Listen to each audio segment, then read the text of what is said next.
Mas essa visão moral do sexo também não tem meio que uma semente de considerar algo divino também? Se é divino, portanto, não banalizem. Desculpa, eu não entendi a pergunta. A civilização dos vikings, vamos botar lá. Eles acreditavam que o sexo era divino, que o corpo era divino, certo? Uhum. E eles faziam de forma geral, era livre o sexo. É isso que acontecia? Cara, a nível social eu não sei, mas a concepção, a ideia que eles tinham de sexo é que era uma possibilidade de tu ter um encontro com o divino. Não era uma... Por exemplo, não existia essa coisa de vamos transar só depois do casamento porque antes é pecado. Mas aí eu quero perguntar, a visão de que é pecado antes do casamento também não está de acordo com a visão de que o sexo é divino? Então, já que é divino, só faz quando tiver na hora certa, porque tu só vai acessar o divino no momento certo quando merecer. Senão tu vai banalizar o divino e ele vai deixar de ser divino porque tá banal. Entendi, era uma ótima pergunta. Eu devia ter entendido. Sim e não. Sim, no sentido de se resguardar, mas essa ideia de se resguardar ela é muito mais moral do que teológica. Porque foi uma ideia que veio com o tempo. Uhum. Porque os caras eram safadinhos, até mesmo no cristianismo. Os caras eram ligeiros. E daí o que vem? Vem a ideia de posse.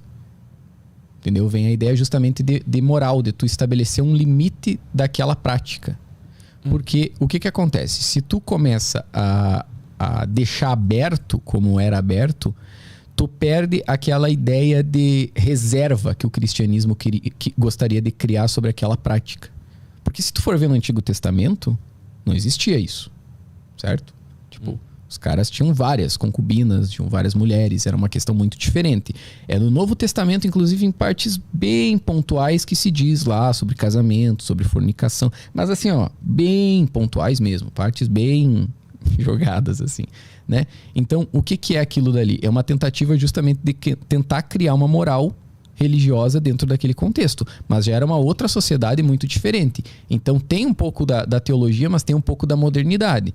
Principalmente depois na modernidade ali do século XVIII, aquela coisa do Voltaire, aquela coisa do Rousseau com a educação das crianças, publicação do de Galateu, Erasmo de Roterdã publicando coisas sobre costumes, sobre corpo. Os caras educaram a modernidade, Arthur, educou mais o corpo, docilizou mais o corpo, moralizou mais o corpo do que a religião. Porque os caras estabeleceram um monte de critérios de coisas que tu podia fazer, que tu não podia fazer, que tu podia se vestir, que tu não podia se vestir. Tu não podia mais tossir na frente das pessoas. As crianças já eram educadas de modo a terem uma moralidade, um recato, sabe? Com a modernidade. Veio com esses caras. Veio com esses tratados de moral, de bons costumes, etc.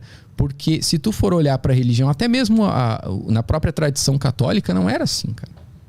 Mas a modernidade, ela vem embasada em alguma coisa, ela não surge do nada. A modernidade, ela vem principalmente centrada nas ideias iluministas e da ideia da sobreposição da razão sobre as outras coisas. Então, o recato, a moral, são vistas como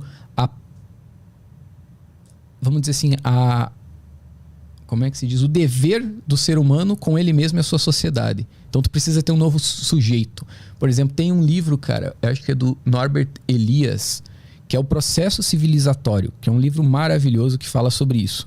Ele fala sobre todo esse processo de como se começou a se criar um novo sujeito, uma nova época, uma nova ética de corporal, uma nova ética de costumes, de jeito de se vestir. Tem um cara chamado Harold Bloom, que ele também fala muito sobre isso, que é bem interessante, que fala justamente sobre isso. Você tem que pegar essas concepções que estão até aí e mudar elas. Nós vamos mudar o nosso pensamento com essa influência iluminista, mas nós temos que mudar também nossos costumes, porque não adianta haver um novo tempo iluminista se há o mesmo modo de pensar. Então começou ali a se criar uma possibilidade de criar um novo sujeito para essa nova época que estava nascendo, para esses novos conceitos que estavam vindo, para esse novo estilo de vida que estava surgindo. Aí vem negar os instintos, por exemplo. Exatamente. É isso? Exatamente. É uma negação aos instintos. É uma negação aos instintos. Na visão é a razão sobrepondo essa natureza irracional que tá te mandando fazer o negócio. Isso. É interessante porque, cada época meio que encontra a resposta certa, mas não é tão extremo assim, né? A gente tem que achar o equilíbrio entre todas as épocas, que tava todo mundo meio que acertando o que tinha que fazer e o que não tinha que fazer, né?